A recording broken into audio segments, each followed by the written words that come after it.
بسم اللہ الرحمن الرحیم۔ پاکستان اور دنیا بھر سے دیکھنے اور سننے والوں کو فیضان بٹ کا سلام۔ ناظرین، آج کے دن کی اگر ہم بات کریں تو باتیں ہماری کم رہ جائیں گی۔ آج کے دن کی اگر فضیلت کی بات کریں تو ہم وہ فضیلت بیان نہیں کر سکتے کہ جو آج کے دن کی فضیلت اللہ پاک نے بخشی۔ آج 27 رجب کی اگر بات کی جائے اور معراج شریف کی بات کی جائے تو بالکل جب ہم معراج کی بات کرتے ہیں تو ایک عجیب سی کیفیت ہمارے اندر آ جاتی ہے، ایک عجیب سا ایک سما بن جاتا ہے کہ معراج شریف پر کیا ملاقات ہوگی۔ خدا کے محبوب جب ان کے پاس گئے، جب خدا نے اپنے محبوب کو اپنے پاس بلایا تو ان میں ان کی کیا گفتگو ہوئی ہوگی، کس طرح وہ خوش ہوئے ہوں گے، کیا ایسے احکامات ہیں کہ جبرائیل علیہ السلام کے تھرو نہیں بھیجے گئے، پاک نبی کو خود بلایا اللہ پاک نے، تو ایسے کیا گفتگو تھی، ایسے کیا احکامات تھے، اس پر بھی ہم یہاں پر بات کریں گے۔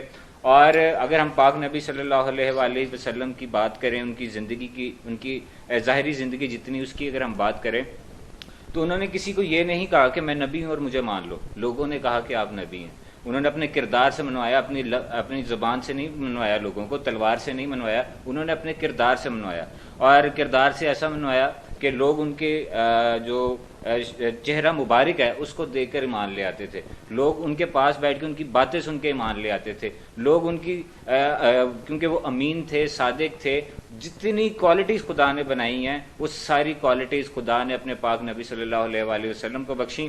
آج اس کے اوپر ہم یہاں پر گفتگو کرنے کی کوشش کریں گے کہ ہم روشنی ڈالیں، اسلامی تعلیمات کے اوپر بھی ہم روشنی ڈالیں، اور جو ایک پیغام ہے معراج شریف کا اس کے اوپر یہاں پر بات کرتے ہیں۔ میرے ساتھ جو تشریف فرمائے جو گیسٹ ہیں وہ کسی بھی تعارف کے محتاج نہیں ہیں۔ سب سے پہلے میرے ساتھ جو موجود ہیں مفتی محمد نسیم سیالوی صاحب، سینئر ایم فل اسکالر ہیں، سر آپ کا بہت شکریہ۔ ان کے ساتھ ساتھ تشریف فرمائے، آپ سب بارہا انہیں اسکرینز پر دیکھتے ہیں، ان کی جو گفتگو ہے اور انفارمیٹیو گفتگو سے آپ فائدہ ضرور اٹھاتے ہوں گے، تو ہمارے ساتھ موجود ہیں آپ علامہ محمد اقبال قادری صاحب، مذہبی اسکالر ہیں، سر آپ کا بھی بہت شکریہ۔ اور اگر ہم آگے بات چلیں اور جب تعریف کی بات کی جائے، کسی کی بھی تعریف کی جائے تو وہ شعروں کے تھرو ہوتی ہے۔ شعر سرکار کی اگر ہم بات کریں تو سرکار کی شان پر شعر پڑھے جاتے ہیں۔ اب اس شعر کو پیار سے پڑھنا، اللہ پاک نے جو آواز دی ہے اس کو مزید خوبصورت کر کے وہ پڑھنا، اور اگر ہم اس آواز کی بات کریں تو ہمارے نبی بھی گزر چکے ہیں، کئی جن کا تعلق ڈائریکٹلی آواز کے ساتھ تھا، ان کی اپنی آواز بہت پیاری تھی، لیکن یہ تب تک ٹھیک رہتا ہے جب تک ہم محمد و آل محمد کا ذکر کرتے رہتے ہیں اور اپنی آواز، اپنے سانس، اپنی ایک ایک سوچ اور اپنے دل کو صرف محمد و آل محمد کے لیے رکھتے ہیں، کیونکہ اللہ پاک نے یہ کائنات بھی صدقہ محمد آل محمد ہمیں دیا ہے۔ تو یہاں پر ہمارے ساتھ جو نعت خوان ہیں، آپ ان کو بہت زیادہ سنتے ہوں گے، بڑی مشکل سے آج ہم نے ان سے بھی وقت لیا، قاری صدام علی حاکم صاحب، سر بہت شکریہ آپ کا بھی۔ تو ناظرین، باتیں اس طرح چلتی رہیں گی، ہم گفتگو مفتی صاحب سے، علامہ صاحب سے انفارمیٹیو گفتگو کرتے رہیں گے، ان سے سوالات کرتے رہیں گے، اور ان کی ڈیوٹی ہے وہ ہمیں جوابات بھی دیں گے۔ لیکن اس میں آپ ایک اور انفارمیٹیو چیز بتاؤں کہ آپ اپنی کاپی پینسل اپنے پاس رکھیں، کئی اس طرح کے سوالات ہیں، اور جو ہمارے اسلام کے سوالات ہیں کم از کم ہم اسے لکھیں ضرور، تاکہ ہماری جو مشکلات ہیں، جو ہماری دینی تعلیم میں دوری آ رہی ہے، وہ بیسکلی صرف ہم سنا کے ہر چیز کر رہے ہیں، ہم پڑھ نہیں رہے، ہم لکھ نہیں رہے، تو اس کے اوپر بھی یہاں پر زور دینا چاہیے۔ قرآنی تعلیمات کے اوپر یہاں پر بات ہوگی۔ قاری صاحب، قاری صدام علی صاحب، میں پہلے آپ کی طرف آتا ہوں۔ سر، پروگرام کی شروعات ہی ہم نعت مقبول سے کرتے ہیں کہ پاک نبی صلی اللہ علیہ وآلہ وسلم کی تعریف آپ ذرا کوشش کریں کہ بیان کریں تو ہم اس کو ملاحظہ فرماتے ہیں۔ جی قاری صدام علی صاحب۔ اعوذ باللہ من الشیطان الرجیم، بسم اللہ الرحمن الرحیم، وما ارسلناک الا رحمۃ للعالمین، صدق اللہ العظیم۔ جیسا کہ آپ حضرات کو معلوم ہے کہ یہ ہماری ٹرانسمیشن معراج النبی صلی اللہ علیہ وسلم کے حوالے سے ہے، جی، تو میں اس حوالے سے یہ سارا منظر معراج النبی صلی اللہ علیہ وسلم کا پیش کرنا چاہتا ہوں۔ ماشاءاللہ ماشاءاللہ۔ تو خدا نے جبریل امین کو ارشاد فرمایا جی، کہ جبریل جا کے میرے محبوب کو لے آؤ، واہ واہ، تو وہ سارا منظر میں آپ کے سامنے پیش کرنا چاہتا ہوں۔ ماشاءاللہ جی، ماشاءاللہ۔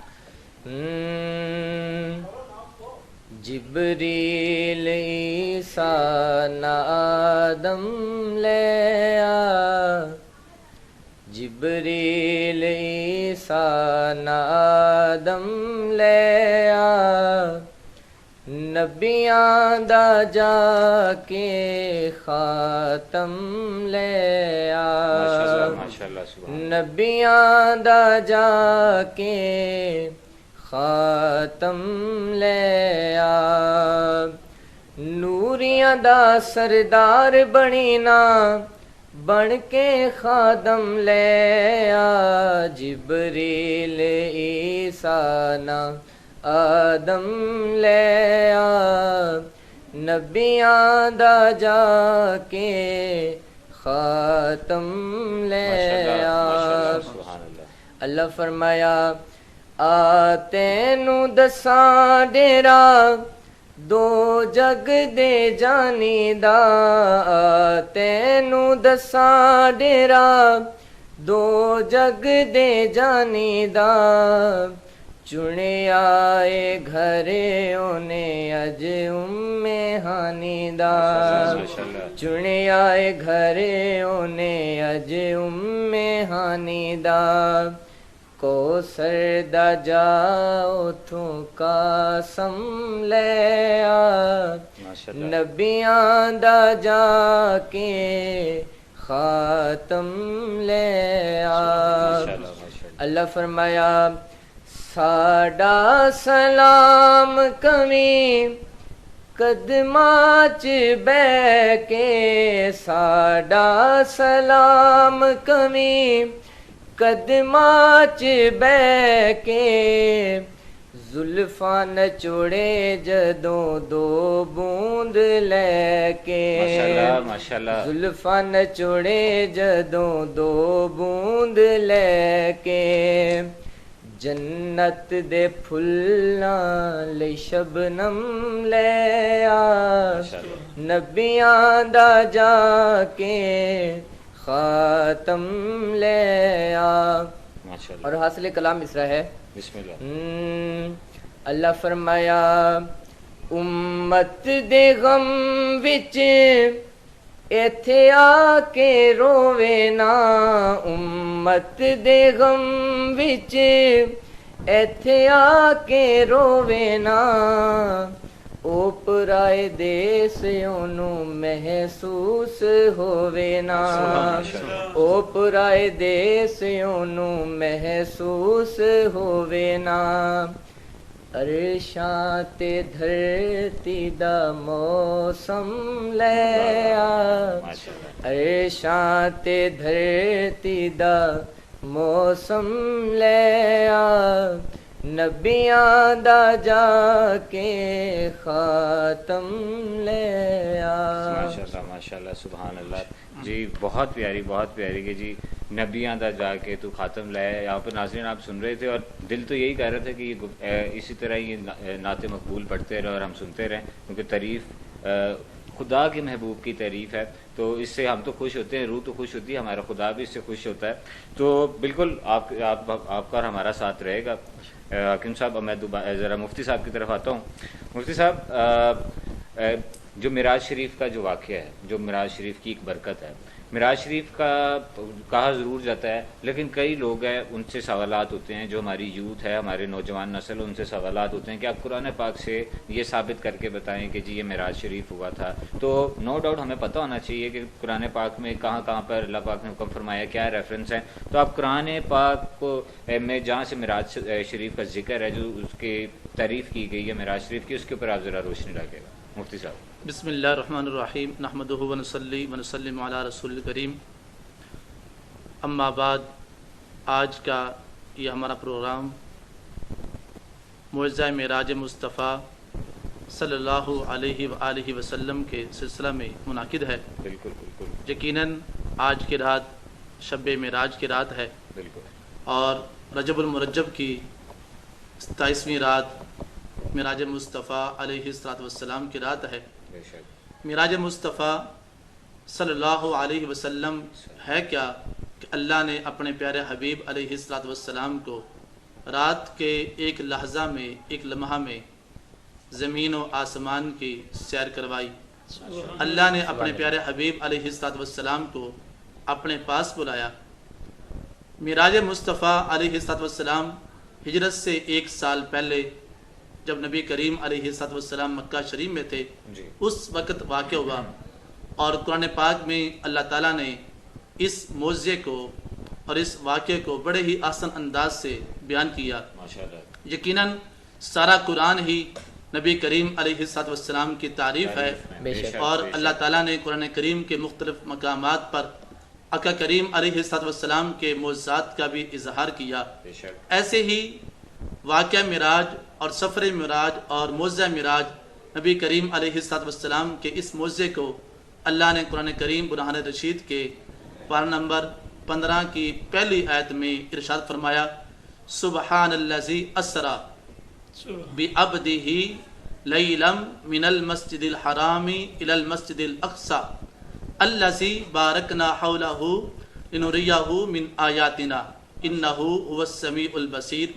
قرآن پاک کی آیت جس کا معنی مفہوم یہ ہے، سبحان الذی اسری، پاک ہے وہ ذات، اللہ تعالیٰ کی ذات پاک ہے، اسری بعبدہ، وہ ذات جس نے سیر کروائی اپنے عبد خاص کو، بے شک۔ اپنے خاص بندے محمد مصطفیٰ صلی اللہ علیہ وآلہ وسلم کو، لیلا، رات کے وقت، من المسجد الحرام الی المسجد الاقصی، مسجد حرام سے مسجد اقصی تک، الذی بارکنا حولہ، وہ مسجد اقصی جس کے ارد گرد ہم نے برکتیں رکھی ہیں، لنریہ من آیاتنا، تاکہ ہم آپ کو اپنی نشانیاں دکھائیں۔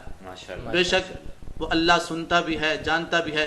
تو قرآن پاک کی جو یہ آیت ہے اس بات کو واضح کر رہی ہے کہ اس میں واقعہ معراج، سفر معراج اور معجزہ معراج کو اللہ تعالیٰ نے واضح انداز سے بیان کر دیا کہ سیر کروانے والی ذات اللہ کی ذات ہے، جنہیں سیر کروائی گئی ہے رات کے لمحات میں، وہ آمنہ کے لال نبی مختار صاحب الاولاق علیہ السلام کی ذات پاک ہے۔ اور یہ معجزہ کب ملا، رات کو یا دن کو، تو وہ بھی قرآن نے بیان کر دیا، لیلا۔ اور یہ شروع کہاں سے ہوگا، زمین کے لحاظ سے جو اس کا سفر ہے وہ بھی قرآن نے بیان کیا، من المسجد الحرامی، کہ اس کا آغاز جو ہے وہ مسجد حرام سے ہوتا ہے، پھر مسجد اقصی تک زمین کا ہے، پھر اس کے بعد آسمانوں کی طرف، پھر حدیث پاک میں تفاسیر میں اس کی یہ تفصیل آتی ہے، جس طرح کہ بخاری شریف میں آتا ہے اور مسلم شریف میں باقاعدہ طور پر ائمہ حدیث نے اس کے باب باندھے ہیں، باب کیفا فرض الصلاۃ فی الاسراء اور باب الاسراء برسول اللہ الی السماوات۔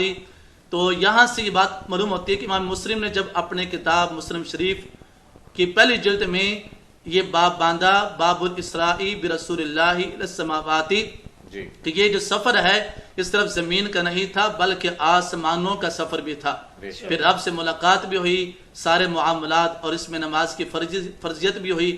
تو یہ قرآن پاک میں واضح طور پر اس کا ذکر بھی ہے، اور قرآن پاک کے ساتھ ساتھ حدیث پاک میں، اور ایسے ہی تفاسیر کا جب ہم مطالعہ کرتے ہیں، سورۃ بنی اسرائیل کی جو پہلی آیت ہے، تفسیر جلالین ہے، تفسیر خازن ہے، اور تفسیر قرطبی ہے، اور تفسیر روح المعانی ہے، تو ان تمام تفاسیر میں بڑی تفصیل سے اس کا ذکر آتا ہے کہ یہ معجزہ اللہ نے اپنے پیارے حبیب کو عطا فرمایا ہے۔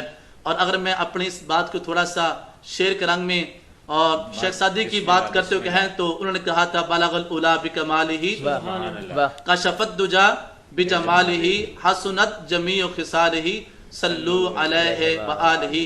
تو یہ معجزہ معراج وہ ہے جس کا قرآن پاک میں بھی ذکر ہے، اور حدیث مصطفیٰ صلی اللہ علیہ وسلم میں بھی اس کا ذکر پاک ہے۔ پھر ائمہ کرام، ائمہ حدیث، ائمہ تفاسیر نے بھی اس پر بحث کی ہے، اور اس کو بڑے ہی تفصیل سے امت کے سامنے بیان کیا۔ مفتی صاحب ٹھیک کہہ رہے ہیں، اگر اسی بات کا موار بڑھائیں، جس طرح آپ نے کہا کہ جو سفر تھا وہ زمینی بھی تھا، آسمانی سفر بھی تھا، ہر جہاں تک میں نے بھی تھوڑا سا پڑھا ہوا ہے کہ جتنے آسمان ہیں تمام آسمان انہوں نے کراس کیے، وہ اوپر گئے، ایک ایک جگہ پر ہر آسمان پر جو برکات تھیں، جو اللہ کی ملائکہ جو طاقتیں تھیں ویلکم کرنے کے لیے، ان کا استقبال کرنے کے لیے کھڑی تھیں کہ کائنات کے پاک نبی صلی اللہ علیہ وآلہ وسلم آ رہے ہیں اور وہ جا رہے ہیں اپنے اللہ سے ملاقات کو۔ تو اس پر کتنا وقت لگا؟ اگر ہم کوئی آپ کتابوں سے بتائیں کہ ریفرنس ہے، اس میں کتنا وقت لگا ان کے وہاں پر پہنچنے میں؟ وہاں پر وہ میں اگلا کویشچن آپ سے کروں گا کہ وہاں پر گفتگو ان کی آپس میں کیا ہوئی، تو ایک وقت کتنا لگا جانے میں اور واپس آنے میں؟ کیونکہ سب سے تیز رفتار جو چیز تھی اس کے اوپر پاک نبی صلی اللہ علیہ وآلہ وسلم کو لے جایا گیا تھا، تو اس پر بھی روشنی ڈالے گا کہ کتنا وقت لگا تھا، کتنا وقت درکار ہوا؟ مفتی صاحب بسم اللہ الرحمن الرحیم، بہت ہی اہم سوال ہے۔ عموماً جب ہم اپنی انسانی معاملات پر کچھ قیاس کرتے ہیں تو ہمیں یہ نظر آتا ہے کہ جب ہم نے کوئی سفر کرنا تو ہمیں اس کے لیے کچھ وقت درکار ہوتا ہے اور پھر ہمیں اس کے لیے آنے جانے کے اسباب درکار ہوتے ہیں، لیکن جب یہ معجزہ معراج مصطفیٰ کی بات کی جائے تو یہاں پہ تو عقلیں حیران رہتی ہیں جی۔ اور الشاہ امام احمد رضا رحمۃ اللہ علیہ نے اپنی کتاب فتاوی رضویہ کی جلد نمبر 30 میں اور صفحہ نمبر 640 پر اس بات کو بیان کیا کہ جب اللہ تعالیٰ نے حضرت سلیمان علیہ السلام کو ہوا عطا کی اور تسخیر آپ کو مسخر آپ کو ہوا دی گئی اور ہوا پر آپ کی حکومت تھی، تو اس ہوا میں کیا کوالٹی تھی؟ وہ آپ کو اڑاتی غدوها شہر ورواحها شہر، کہ اس کا صبح و شام کا جو سفر تھا وہ 1 مہینے کی راہ پر آپ کو لے جاتی۔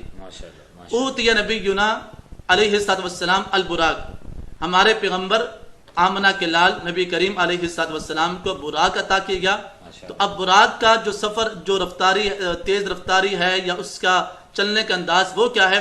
تو امام صاحب لکھتے ہیں فحملہ من الفرش الى العرش فی لحظۃ واحدہ، کہ براق نے نبی کریم علیہ السلام کو اٹھایا فرش سے عرش تک کتنی دیر میں؟ 1 لحظہ میں۔ اور قرآن پاک کی جو میں نے آیت پڑھی تو اس میں لفظ تھا لیلن، کہ رات کا وقت، تو یہ لفظ لیل جو ہے لیلن یہ نکرہ ہے اور اس پر تنوین ہے، اور عربی لغت کا اصول ہے کہ جب نکرہ پر تنوین آ جائے تو وہ تقلیل کا معنی دیتی ہے، قلت والا معنی، کہ بہت سے کم وقت میں اللہ نے اپنے پیارے حبیب کو یہ معجزہ عطا کیا، اور بہت سے کم وقت کتنا ہے؟ وہ ہے فی لحظۃ واحدہ، کہ 1 لمحہ میں اللہ نے اپنے پیارے حبیب کو یہ سفر معراج عطا کیا۔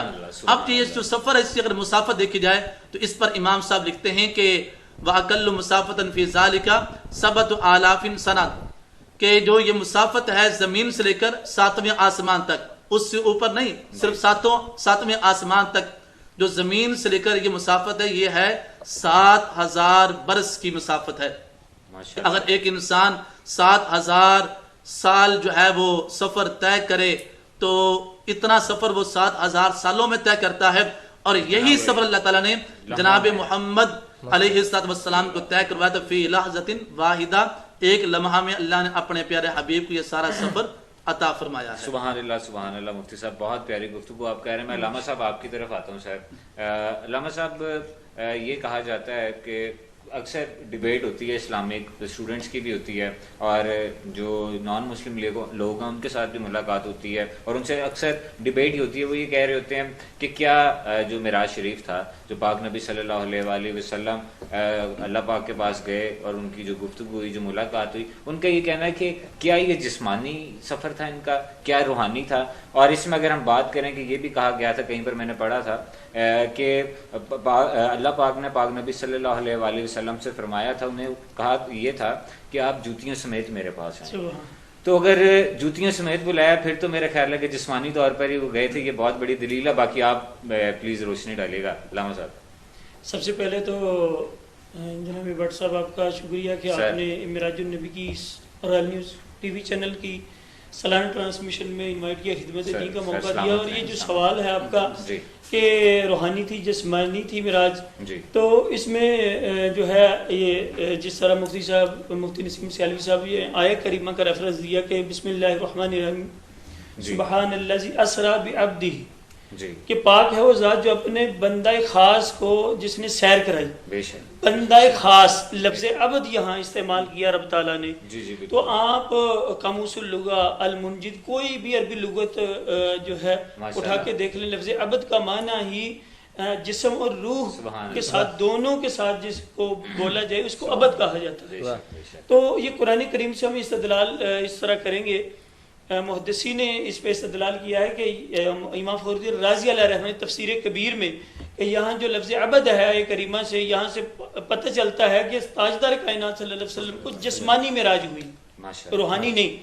اس میں محدثین نے یہ چیز بیان کی ہے، علامہ قسطلانی علیہ رحمہ نے المواہب کے اندر، کہ محدثین کا ایک گروہ ہے جن کا قول ہے کہ آقا علیہ السلام کو 34 دفعہ معراج ہوئی، جن میں 33 دفعہ جو ہے وہ خواب کے اندر، اور 34 جو ایک دفعہ ہے وہ اللہ تعالیٰ نے ظاہری جسم کے ساتھ جو ہے اللہ تعالیٰ نے اپنے محبوب کریم صلی اللہ علیہ وسلم کو ثم دنا فتدلی پر لام مکان کی بلندیوں پہ بلایا۔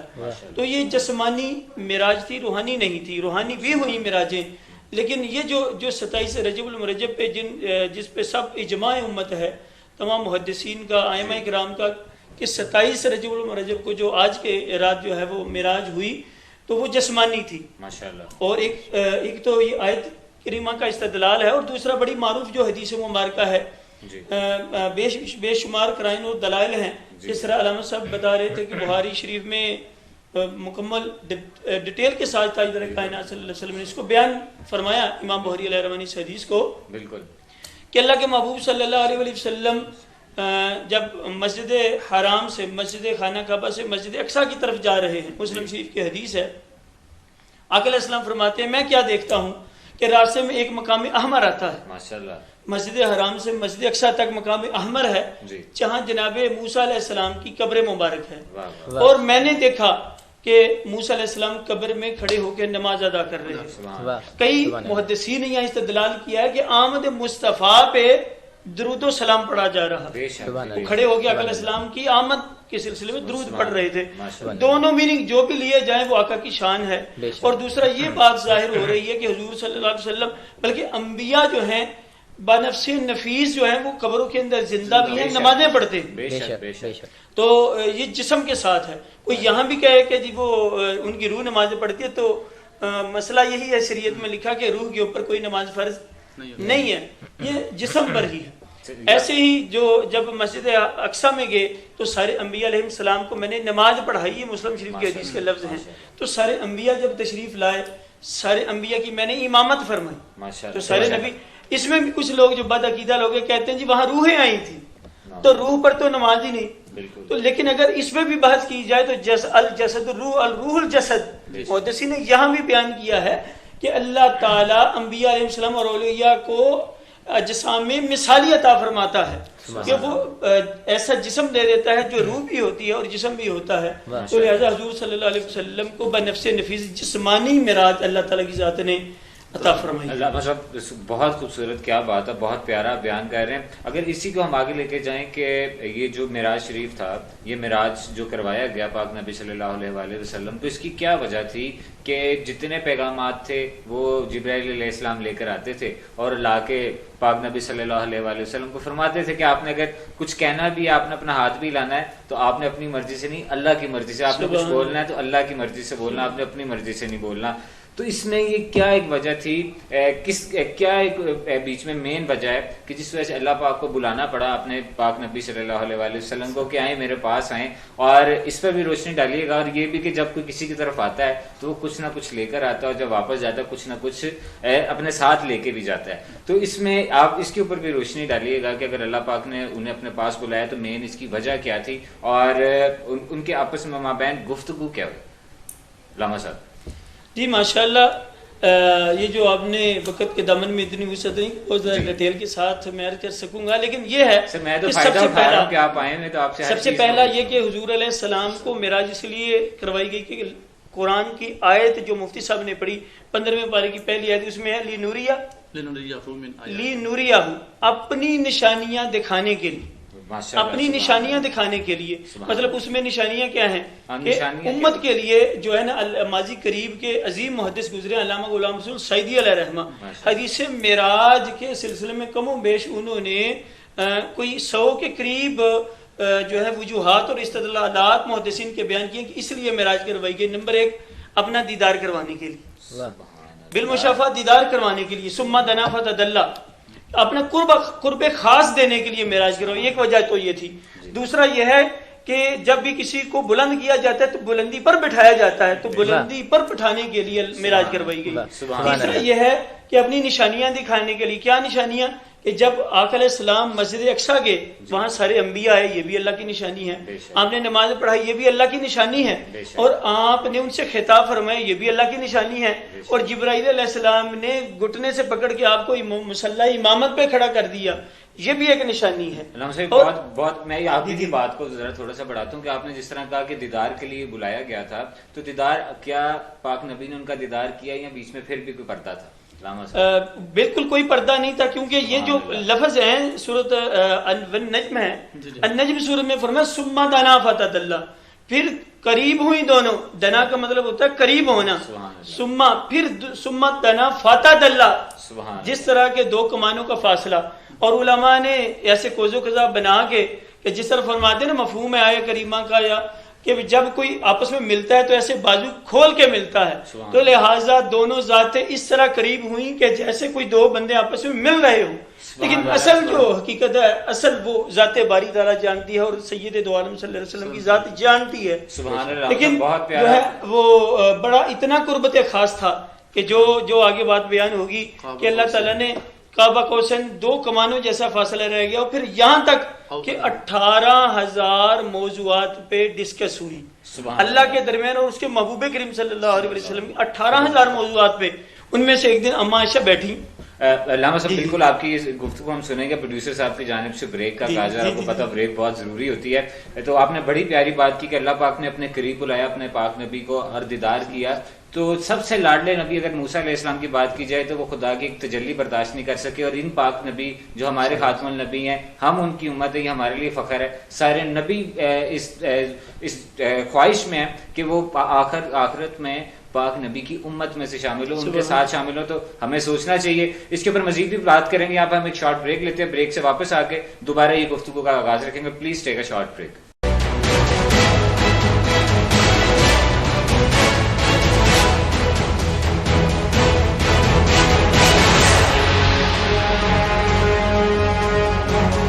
الکبیر ڈیولپرز پیش کرتے ہیں رنگ روڈ کی پرائم لوکیشن رائے بن روڈ پر واقع کنگز ٹاؤن میں محدود کمرشل اور ریزیڈینشل پلاٹس اور 5 مرلہ اپارٹمنٹ ہومز. بکنگ صرف 3 لاکھ روپے سے اور ماہانہ قسط صرف 16,500 روپے سے. بکنگ کے لیے رابطہ کریں 0800 11 میں ایک بیٹی ہوں، میں ایک ماں ہوں، میں ایک بیوی ہوں، میں ایک ایکٹر ہوں، میں ایک فلم میکر ہوں، پر سب سے بڑھ کر میں ایک عورت ہوں. اپنے خاندان کا سہارا، ان کی خوشی، ان کی امید. مگر کل یہ امید ٹوٹ جائے تو کیا ہوگا؟ کل یہ خوشی روٹ جائے تو کیا ہوگا؟ تو کیا ہوگا؟ آج پاکستان میں ہر 2 میں سے 1 عورت کو کیلشیم کی کمی ہے.